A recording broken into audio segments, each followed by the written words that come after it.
Cancer सर्वांगीण मार्गदर्शन भाग 69 वैद्य दिलीप गाडगिल पुणे। तो हमें ये निश्चित कर लेना है कि हम क्या चाहते हैं।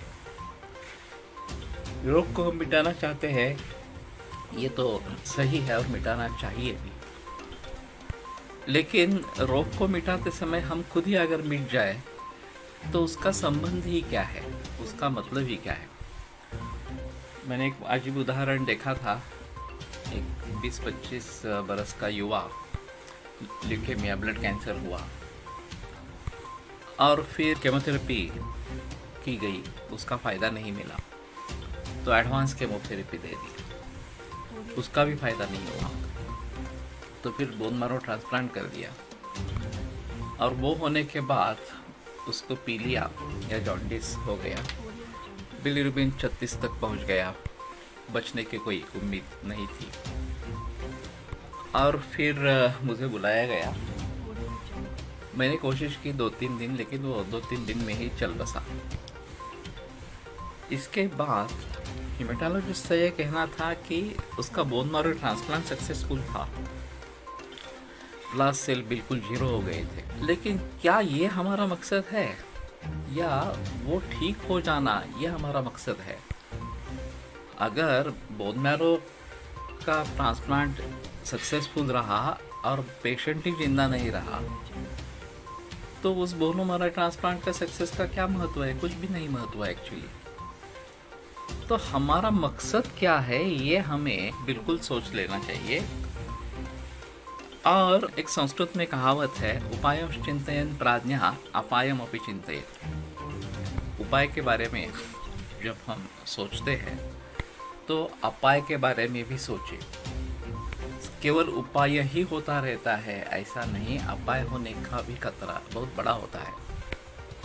और वो उसको आपने अगर देखा नहीं है, उसके बारे में सोचा नहीं है तो बड़ी मुसीबत होती है। एक ऐसा ही छोटा बच्चा था 5 बरस का, उसको मीडियास्टिनम के अंदर, छाती के उसके अंदर कैंसर था। केमोथेरेपी दी गई और फ़ायदा नहीं हुआ तो डॉक्टर ने सलाह दी कि थोड़ी एडवांस केमोथेरेपी करेंगे, अग्रेसिव केमोथेरेपी करेंगे। तो मैंने उसके पिता को बताया कि मत करिए आप, ये बहुत छोटा बच्चा है और उसकी ताकत कम है। लेकिन पिता ने बोला कि मैं समझ सकता हूँ सभी, फिर भी मुझे ऐसा नहीं लगता कि मैंने पूरी कोशिश नहीं की। इस प्रकार का मुझ पर दबाव नहीं आना चाहिए और मैं मन से चाहता हूँ कि जो भी पॉसिबल ट्रीटमेंट है हम करेंगे। मैंने कहा ठीक है, आपकी मर्जी। और जैसे ही वो एडवांस केमोथेरेपी का डोज दिया, वो सीरियस हो गया, उसको दाखिल किया, आईसीयू में रखा। उसका WBC काउंट एकदम 100 तक नीचे आ गया, 100 तक नीचे आ गया। वेंटिलेटर पे रखा, कुछ फ़ायदा नहीं, 2 दिन में ही उसकी मृत्यु हो गई।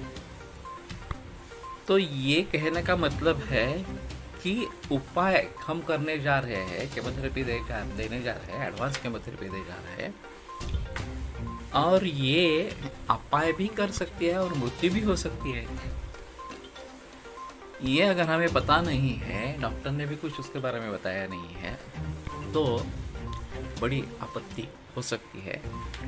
अब करने से कुछ भी फायदा नहीं, ये समझने के बाद उसके बाद इतना ही हुआ कि उस व्यक्ति ने, उस पिता ने अपना पूरा जीवन नैसर्गिक खेती में लगा दिया। वो वैसे IT क्षेत्र में काम करता है, लेकिन शनिवार रविवार पूरे इस प्रकार के नैसर्गिक खेती में दे देते हैं। सुभाष पालेकर के अच्छे शिष्य इस प्रकार के हैं।